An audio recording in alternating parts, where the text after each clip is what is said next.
नमस्कार। आज की फास्ट पेस्ड लाइफ में प्रेग्नेंट फीमेल्स के लिए भी ट्रैवल करना ज़रूरी होता है। वो चाहे वर्क के लिए हो, वेकेशंस के लिए, प्लेयर के लिए, फैमिली या फ्रेंड से मिलना हो या कोई सेरेमनी अटेंड करनी हो। यहाँ तक ट्रैवल की बात है 14 to 28 weeks second trimester golden period है। एक्चुअली ये वो फेस होती है जब प्रेगनेंसी का नासिया वॉमिटिंग ऑलमोस्ट सेटल हो जाता है, प्रेगनेंसी स्टेब्लिश हो जाती है, क्योंकि 75% अबॉर्शन 16 वीक से पहले होते हैं। और दूसरा, एडवांस प्रेगनेंसी के साथ एसोसिएटेड बिग टमी के साथ जो एब्डोमिनल डिस्कम्फर्ट होता है वो भी ऑलमोस्ट मिनिमम होता है। एयर ट्रैवल, लैंड ट्रैवल, सी ट्रैवल तीनों ही किए जा सकते हैं। हालांकि तीनों के अपने कंसर्न्स हैं, रिस्क हैं, कॉम्प्लिकेशंस हैं और अकॉर्डिंगली जो प्रिकॉशंस हैं वो भी वेरी करते हैं। इन सब पे मैं इस वीडियो में बात करूंगा। सबसे पहले एयर ट्रैवल कब सेफ है। सिंगलटन अनकॉम्प्लिकेटेड प्रेगनेंसी है 37 वीक्स तक सेफ है। अगर ये ट्विन जेस्टेशन है, अनकॉम्प्लिकेटेड है, 32 weeks. Maximum international flights 32 weeks के बियॉन्ड अलो नहीं करती। 3 कंसर्न्स रहते हैं एयर ट्रैवल में। कैबिन प्रेशर चेंजेस होते हैं, ह्यूमिडिटी रिड्यूस्ड होती है और तीसरा, वेसल की टर्बुलेंस की वजह से ट्रॉमा हो सकता है। व्हेन नॉट टू फ्लाई, कब सेफ नहीं है। जैसे मैंने बताया 37 वीक्स के बियॉन्ड एयरलाइंस अलाउ नहीं करती।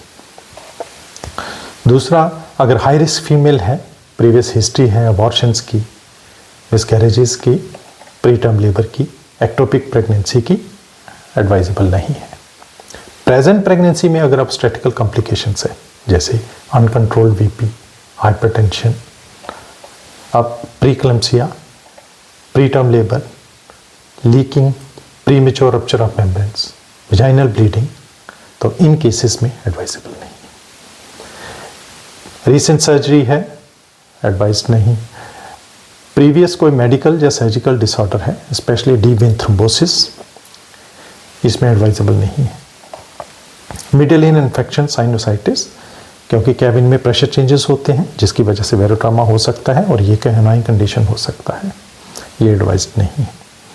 इसी तरह से सीवियर एनीमिया के केस में ऑक्सीजन कैपेसिटी कम होती है, स्पेशली सिकल सेल एनीमिया के केस में सिकल सेल क्राइसिस हो सकता है। क्या कॉम्प्लिकेशंस हो सकती हैं एयर ट्रैवल में? अबॉर्शंस हो सकते हैं, प्रीटर्म लेबर हो सकता है। पोटेंशियल लाइफ थ्रेटनिंग सिचुएशन है deep vein thrombosis, specially long haul travels में मोर देन 4 आवर्स के, इसमें इमोबिलाइजेशन की वजह से।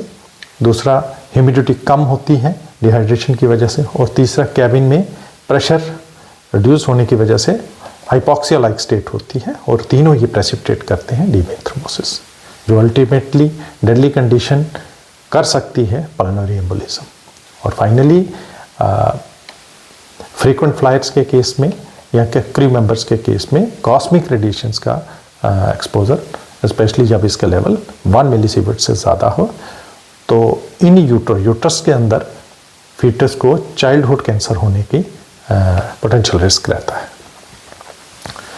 क्या सेफ्टी प्रिकॉशंस ले सकते हैं? सबसे पहले, while being seated, continuously seat belt को यूज़ करना है। दूसरा, इलास्टिक कंप्रेशन स्टॉकिंग्स यूज़ कर सकते हैं। असली सीट प्रेफर करनी है। Occasional ambulation every 2 to 3 hours long haul travels में ये करना है। नी लिफ्ट, एंकल सर्कल और टो पंपिंग एक्शन, ये एवरी 30 मिनट्स एडवाइजेबल है।